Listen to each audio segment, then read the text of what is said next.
We begin with a murder so vicious, the details so salacious in nature, it's nearly impossible to believe. The case centers around a picture-perfect family, a world-famous TV preacher, sex, lies, and of course, videotape.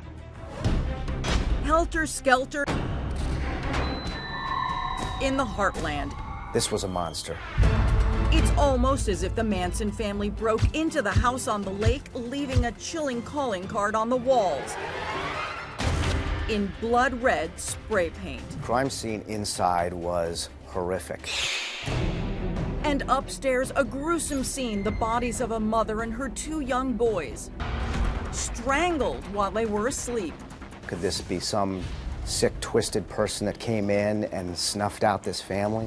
The distraught husband and father who warned cops about death threats to his family. Violent crime doesn't happen in the quiet suburb of Columbia, Illinois. Tell me about Christopher growing up. What was he like? Mom's joy. I don't know how else to say it. He was just a good boy. Church has always been at the core of Chris's family. His parents, Connie and Ron, are co-pastors of the Grace Church in Chester, Illinois. Christopher, just a good kid, good student, good athlete. Went in the Marine Corps right after he graduated. In the Marines, Chris was a dog handler, and it was at a canine training seminar where he met the love of his life, Sherry Weiss, an MP in the U.S. Air Force. So, when did the children come along? Right away. That was the reason they got married. Oh, there was already a child on the way. Yes. That would be Garrett. His little brother Gavin was not far behind. What a joy. They were just 2 little boys that were just full of each other. Chris had an important 6-figure job as the bodyguard for world-famous Christian televangelist Joyce Meyer, a longtime family friend. It's perfectly okay for you to go ahead and have a good time while God's working on your problem. Amen? That's actually about one of the best things that you can do. Chris traveled with Joyce all over the world. He was in charge of everything. That's Chris in the red shirt helping guard Joyce at a book signing in a crowded warehouse store.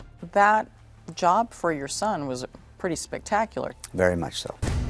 But not everyone was a holy believer and follower. Chris would mention Joyce was always getting threats, and he would have to deal with them.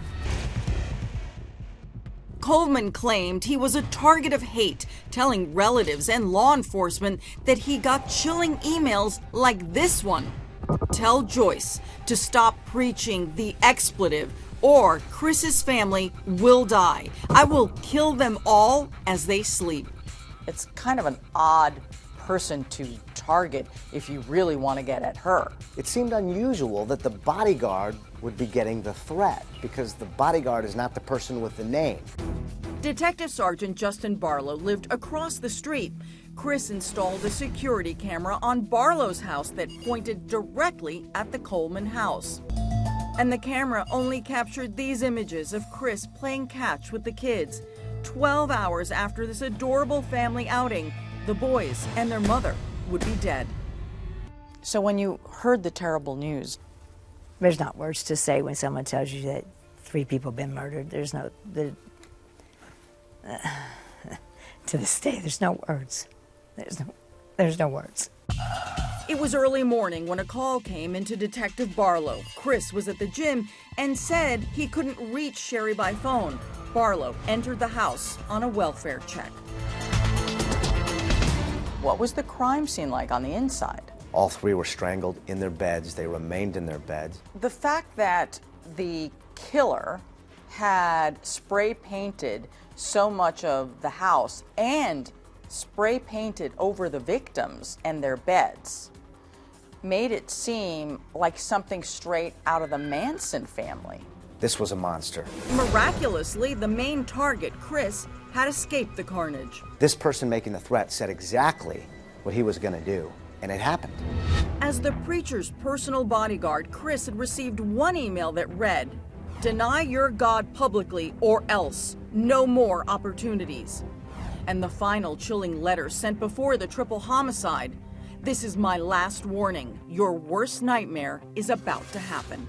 They had so many detectives on this case, and they had a computer forensic expert who was tearing apart his laptop, who found that these letters were generated on his work laptop using his work login.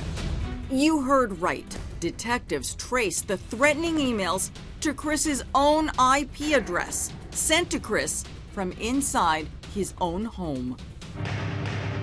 At what point do police start looking at the husband? Police start looking at the husband immediately. Now back to the horrific murder of Sherry Coleman and her 2 sons, strangled to death in their own beds. Chris, the father and husband of the victims, says that he wasn't home when they were killed. But that's just one of the parts of his story that's about to unravel. Christopher Coleman tells police when he left his house for the gym across the river, everyone was alive and well. Surveillance video shows him pulling out of the driveway, the time stamped 5:43 a.m. But there's one huge hole in his story. His family was already dead when he left. Famed pathologist Dr. Michael Baden, the former chief medical examiner for New York City, reviewed the autopsy records and concluded the 3 Colemans were killed before 3 a.m. Chris says his family is alive when he leaves at 5:45 a.m. Yet officers who are touching the bodies say that they're cold and stiff. Which means most likely Chris is the one who killed them. Chris is the only one around. Officers envisioned that they would have to restrain this man from going and seeing his dead family. They did not. He did not try to go upstairs. He did not ask, how were they killed?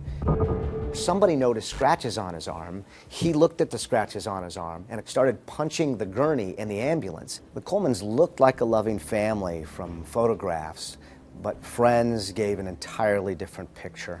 Friends said that they were close to divorce, that Sherry was unhappy. Only later, cybercrime investigators discovered texts Sherry had sent to a friend. Then cops discover someone named Tara. Naked in my bathroom, getting cleaned up. And a jaw-dropping digital X-rated clue in Chris Coleman's computer. Where are we? We're in Hawaii. Sweet daddy. Being bad. Bad? Kinda bad.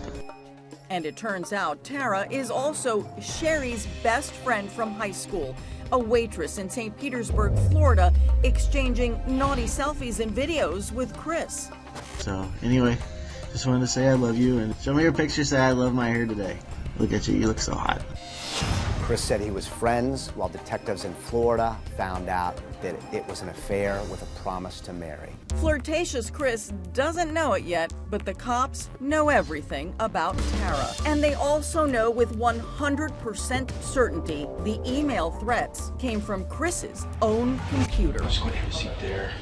Only hours after the bodies were found, detectives bring Chris into the interrogation room. Last night, did you guys get any kind of argument or anything? No, it was awesome. She fell asleep in my arms on the couch.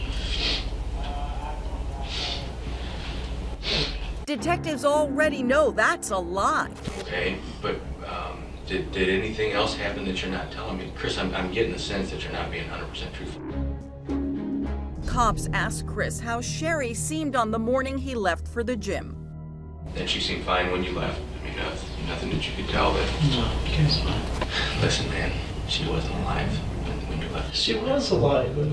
She wasn't. was. She was laying right beside me. But the physical evidence doesn't lie. Were you involved in her death? No. Then detectives dropped the bombshell, his relationship with Tara. Were you having an affair with anybody? No. But were you actually